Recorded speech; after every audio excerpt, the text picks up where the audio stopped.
No, go ahead, James. I was just going to say another We factor need to throw I cue found. cards up here so each of Yeah, us we know when do, to don't talk. we? I know. Go I ahead. was just going to say another factor I found with my insurance company is, and how it determines your health and how you may get well, is sometimes like those intravenous antibiotics you talk about, my insurance company won't cover them because they're very expensive, and they want the doctors to prescribe something else that may not even work. So, and this goes throughout other medicines too. So I might not even be getting medicines that's going to help me because my insurance company won't pay for it. So they've got to go to something else.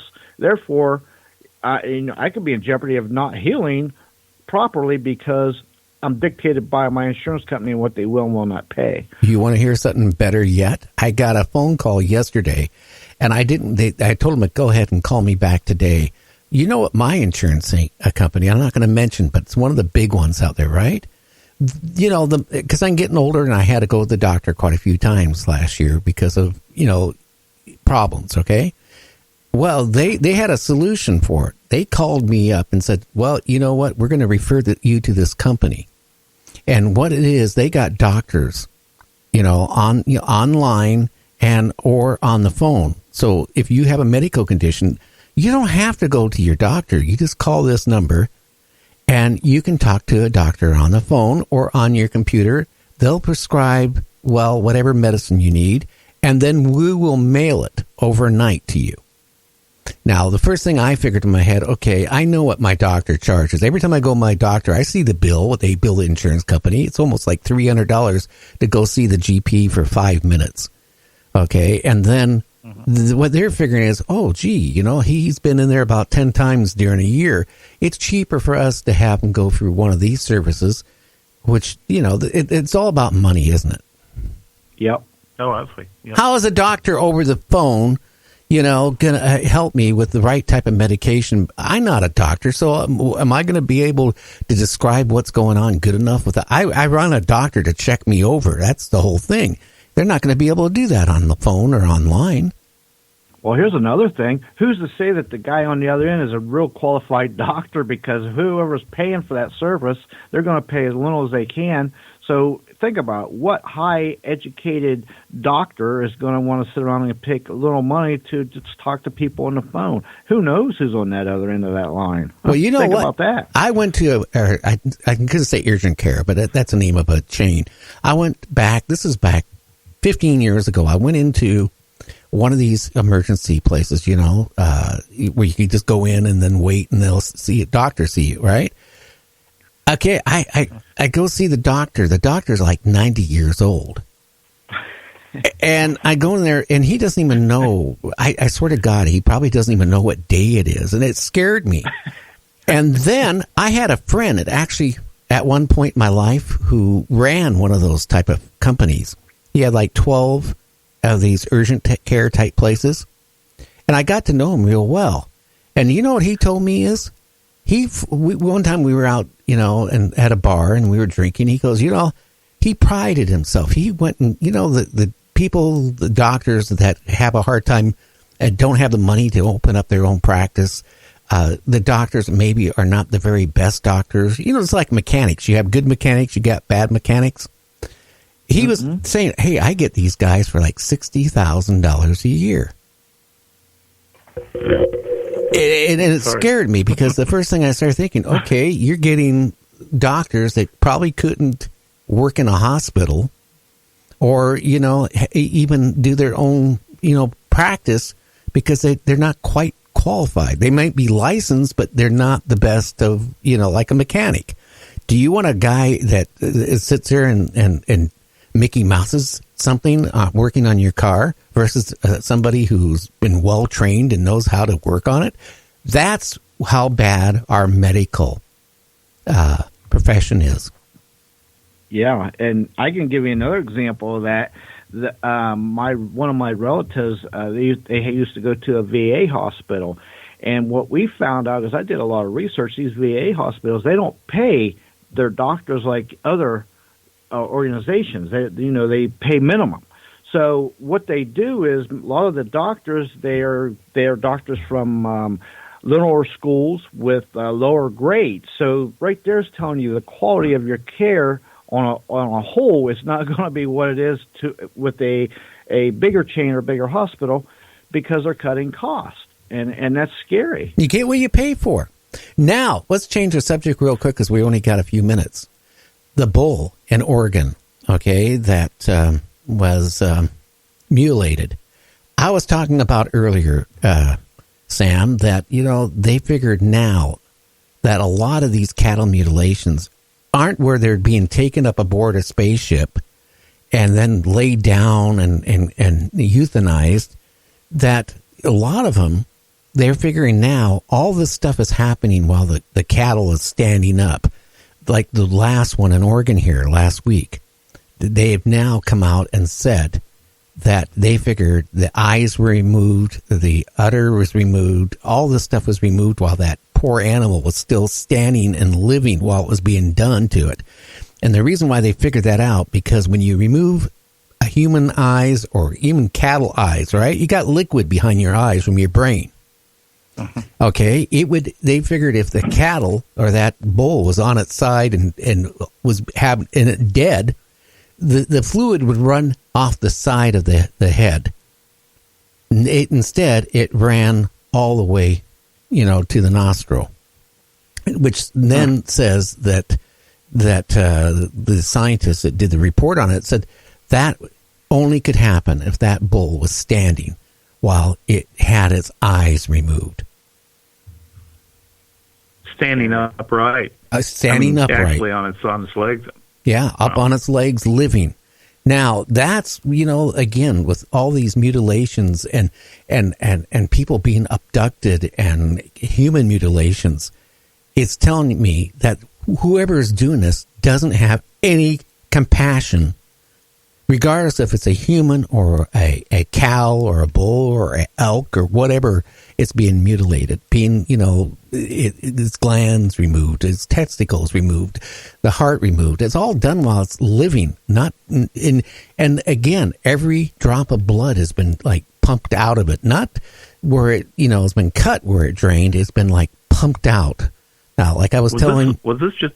Oh, I'm sorry. Was this just last month? About a week ago.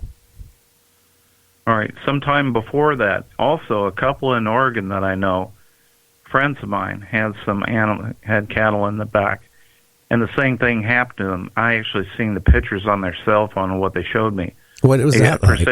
Precision cuts in the side, face part totally gone, and certain organs taken. It was just very bizarre. Yeah, and it was like in the last couple of weeks, it's been 2 animals in Oregon. This has happened. And then it goes through a cycle where it doesn't happen for a year or 2 in Oregon, and then it comes back. But, some of these mutilations, like in the snow, for example, that I was reading about this really heavy here the last couple of days. Some people come and say, oh, it's the military. Well, why would the military go and mutilate cattle when they could sit there and get them, and do whatever they want with them? They could have all they want, couldn't they? They're not going to go to some rancher's place and then, mutilate a cow or whatever. But what's interesting, in some of them, there was snow there and no footprints, no nothing. But if a helicopter would have sat there and somehow picked up one of these animals and did whatever they did and then drop it back down, the snow would have been disturbed because of the blades of the helicopter. So none of this stuff is making any sense. I mean, they can come out and make all these up different things, but something is going on more major than we think of. It just tells me that they're again, when we had Calvin Parker on last night, evil was out. He mentioned that several times. Whatever they're doing, they're not showing any compassion to anything that they're touching. No. Well, I can't deny that. That's for sure. No. I mean, that's... another... Oops, sorry, Sam, go ahead. No. I was just agreeing with Gary about it. I mean, how can you deny that? How can you deny the fact that it is inhumane? And, of course, it has to be something that is non-human, that does not operate on the same sensibilities or the same ethics that we as humans do. Totally different set of standards as far as what they feel is right or wrong. Go ahead, James. I was just going to say they've also found with these mutilations that no predators or any other animals want to touch them afterwards. Like there's something about these corpses that no other animals, predators or anything, wants to have anything to do with them. Well, I'm just wondering too, like all these animals, they're pumped from and humans have been mutilated the same way. They're drained of their blood. Now, is it maybe that they want the blood and all these, they're only taking certain things off the humans and certain things off the animals. They're not taking everything. They're not taking the lungs. They're taking the heart. They're taking the eyes. They're taking the sex glands. And, and things like that. I find it very strange. We have cultures on our own planet, right, that pay top dollar for if you have a bull, for their penis, for example, testicles, they pay a fortune for it because they think it's going to bring them good health and a good sexual, performance. So they pay thousands of dollars for that stuff. It's again, these aliens seem to be taking certain things and then leaving certain things. It's weird. And a lot of it, again, you mentioned it, like with your friend, part of the face of the animal has been removed. That's happens quite often. The same way with these human mutilations. Part of the faces are removed. Why? And they are drained of blood. At least the one that the couple of animals they had was also drained of blood. Yeah. So. And they're not cutting it to drain it. They're pumping it out. Yep. Yeah. And it's not just Oregon. It's all around the world. I mean, there's the same reports identical to what you guys are just mentioning in Queensland, Australia. And the ranchers say there's no possible way they could have got back to those animals unless they went through their house or by their house because of the way it's located. So it's all over the world also. You're getting excited again, James, aren't you? You're banging the desk, aren't you? They got it. Sorry. We can tell when you get excited you do this. But anyway, it's scary, and I think that there's more things going on than we're led to believe. And it's so much, mutilations seem to come and go, but it's all across the country. And like you mentioned, Queensland and all these other places. How many cattle do they have to sit there and take the same thing and drain the blood? I mean, wouldn't 1 or 2 or 3 be enough? But if you go through the years, it's hundreds and hundreds of them. I think we're hearing more reports of them now because of the internet and people having access to information. That's why we see a bit more of it, and just kind of wondering if it's increasing in frequency that these things are happening as well. Could you imagine you go out and you take care of your bull, for example, that might be worth $5,000-$10,000, a prize one, and it's fine. You go out and feed it before you go to bed at night and take care of it and give it water and do all that, making sure it's okay. And then, you go out in the early morning to take care of it and it's dead. And then that's when you notice all this stuff is going on. It's strange that no sound is, if a helicopter was coming by and somehow grabbing it and taking it up, and then dropping it back off, I would think you would hear it. No. Yeah, no footprints, no nothing. It's almost like it's levitated right up and levitated right back down. No, if it was human harvesting of these, there would be evidence around it. But as you say, there's no footprints or anything around these animals. It's just as if nothing touched them. So something would have had to yank them up and yank them down to be able to do this. Yeah, that's what's scary. Hey, our time is up. I want to thank you for calling in, Sam. Hey, James, Till tomorrow, stay out of trouble and don't eat a lot of sugar-frosted flakes. It's not healthy for you. All right. Bye-bye, Sam, and talk to you tomorrow, James. Okay, you guys Gary, take care. Talk to you later. Uh-huh. Mm-hmm. So, anyway, boy, the time went by fast here tonight. We'll be back on tomorrow at 6 o'clock p.m. That's Pacific West Coast time, 9 Eastern. Tell your friends about Night Dreams Talk Radio. You can, again, find us at www.nightdreamstalkradio.com. We're on all the major apps. We're on 20-some radio stations. Also, get the app from Speaker. because I use that. If you want to chat with me, you can chat with me or ask the guests questions, or actually you can go on Facebook and you can